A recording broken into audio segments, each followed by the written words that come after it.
మద్గురుదేవులు శ్రీ లక్ష్మీదేవి సమేత అభయానంద స్వామి వారి పాద పద్మములకు ప్రణమిల్లుతూ మహత్స్వరూపుడగు సచ్చిష్ణుని లక్షణం 2.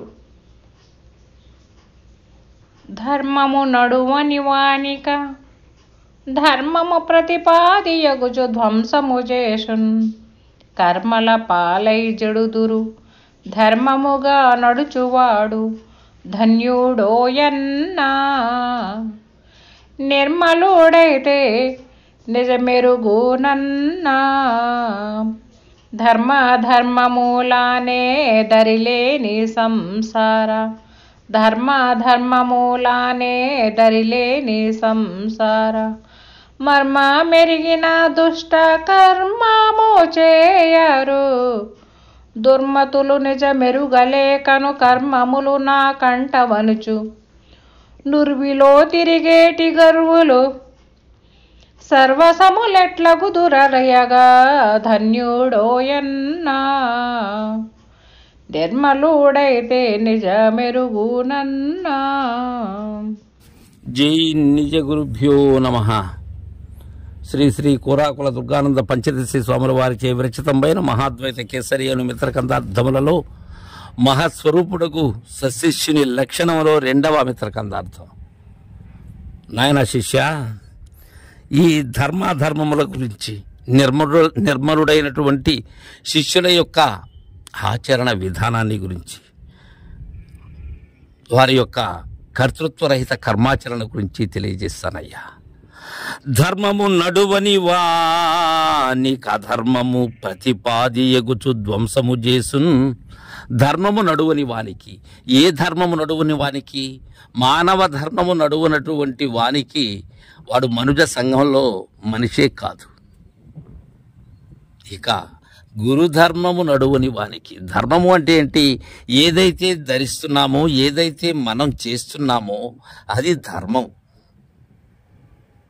నీవు ధరించినది ధర్మం.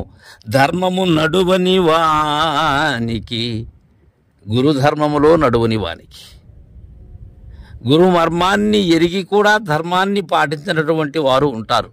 అలాంటి వారికి ఇది చాలా దుస్తరం, దీన్ని అందుకోవటం. అధర్మము ప్రతిపాదియగుచు ధ్వంసము చేసున్. ప్రతిపాది అవుతూ ఉంటుంది అధర్మం. అంటే దేన్నైనా చర్చించేందుకు ముందుకు తెస్తూ ఉంటారు ఈ అధర్మాన్ని ప్రతిపాదిగా. ఆ ప్రతిపాదే అధర్మ స్వరూపం. ఎప్పుడు సంశయం, ఎప్పుడు సందేహం. వారికి ప్రతిదీ కూడా వ్యర్థమైనటువంటి విషయాన్నే తీసుకుని వచ్చి ముందు పెడుతూ ఉంటారు. ఎందుకని? ధర్మంలో నడవటం లేదు కాబట్టి. ధర్మము నడిస్తే అధర్మం అనే ప్రతిపాది కానరాదు. అది ఏం చేస్తుంది? అధర్మం ప్రతిపాది అయ్యి ధ్వంసం చేస్తుంది, నిన్ను భ్రష్టుని చేస్తుంది, నిజాన్ని ఎరుగనివ్వకుండా మోసం చేస్తుంది. అది కర్మల పాలై చెడుదురు. వారు ఎలా చెడిపోతారు? కర్మల పాలై చెడుతారు, దుష్కర్మల పాలై చెడుతారు. చేయరాని మానవ జన్మ ఆచరించరానటువంటి కర్మల పాలవుతారు. ఇంకా చెప్పాలంటే కర్మజ్ఞానములతో ముడిపడి ఆ హృదయ గ్రంథి అనే పీఠ ముడి వీడక ఈ రాకపోకలలోనే నలిగిపోతారు.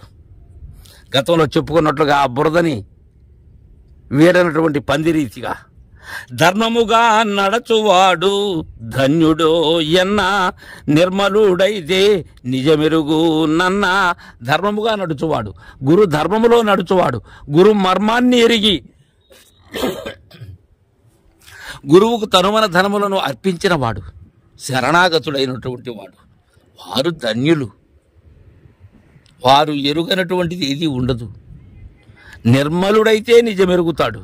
అంతేగాని ఈ కర్మతో కూడిన కార్మిక మలం, అణవ మలం, తిరోధాన మలం, ఇలాంటి మాయ మలాలు చిక్కుకున్నవాడు నిర్మలుడు ఎలా అవుతాడు? వాడికి నిజం ఎలా తెలుస్తుంది? నిజం తెలియాలంటే నిర్మలుడై ఉండాలి, స్వచ్ఛంగా ఉండాలి. ధర్మమూలానే దరిలేని సంసార మర్మ మెరిగిన దుష్ట కర్మము చేయరు. ధర్మము అధర్మములు అనేటువంటివి వాటి ఈ సంసారం దరిలేంది, ఇది కూడా దీన్ని దాటడం కష్టం. ఇది ధర్మాధర్మములుగా ఉండబడేటువంటి ఈ సంసార సాగరం ఏదైతే ఉన్నదో దాని మర్మం మెరగాలి. దాని మర్మం మెరగాలి అంటే నా మర్మమే. ఈ దేహమే సంసారం, దీనిలో ఉన్న జీవుడే సంసారి. నేను రూపాంతరం చెందుతూ ఉన్న ఇంద్రియ తతే పిల్లలు, నాతో కలిసి నడుస్తూ ఉండబడేటువంటిదే భార్య. ఆ సంసారం మర్మం పెరిగినట్లయితే దుష్టకర్మము చేయరు. లేకపోతే దుష్టకర్మమే. శిష్టాచార సంపన్నులు ఎలా అవుతారు? దుర్మతులు నిజమెరుగలేకను కర్మములు నాకంట అవనుచు నువ్విలో తిరిగేటి గర్వులు సర్వసములెట్లగుదురయగా. అరయగా తెలిసినట్లయితే, వారి విధానం ఎరిగినట్లయితే, వారిని చూసినట్లయితే దుర్మతులైనటువంటి వారు, మతి సరిలేనటువంటి వారు, వారికి ప్రతిదీ కూడా సత్యం అసత్యంలాగా కనిపిస్తుంది వాళ్ళకి. అలాంటి వారికి ఎప్పుడూ కూడా నిందలు వేయటం,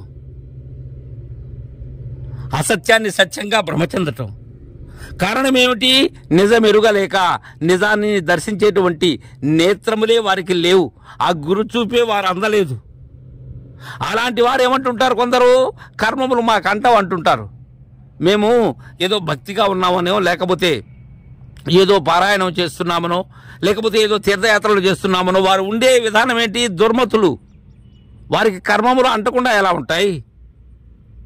ఉరిమిలో తిరిగేటి గర్వులు, గర్వం అహంకారమానికి ప్రతిరూపాలు. వారు గర్వంతో ఉన్నారు. వారు గురుదరి చేరరు. చేరినా కానీ ఆ బోధ వారికి అందదు. అలా భూమిలో తిరిగేటువంటి గర్వులు సర్వసములెట్లగుదురయగా, సర్వసములు సమరసభావులు ఎలా అవుతారు? విచారించినట్లయితే వారు సర్వసమభావన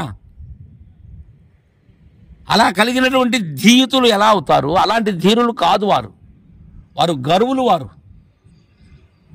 గర్వంతో, అహంకారంతో వారిని వారు మరచి మాయ తెర కప్పుకున్న వారలు అలాంటి గర్వులు. అలాంటి వారు కాదు సశిష్యులు. సశిష్యులు నిర్మలులై ఉంటారు, నిజం ఎరిగి ఉంటారు, వారు ధర్మాన్ని ఆచరిస్తూ ఉంటారు, ధర్మానికి ప్రతిరూపమై ఉంటారు అని మనకు చక్కగా తెలియజేశారు. తర్వాత కుచిత లక్షణాన్ని రేపుంటి నుంచి ముచ్చరించుకున్నాం. జై గురుదేవా.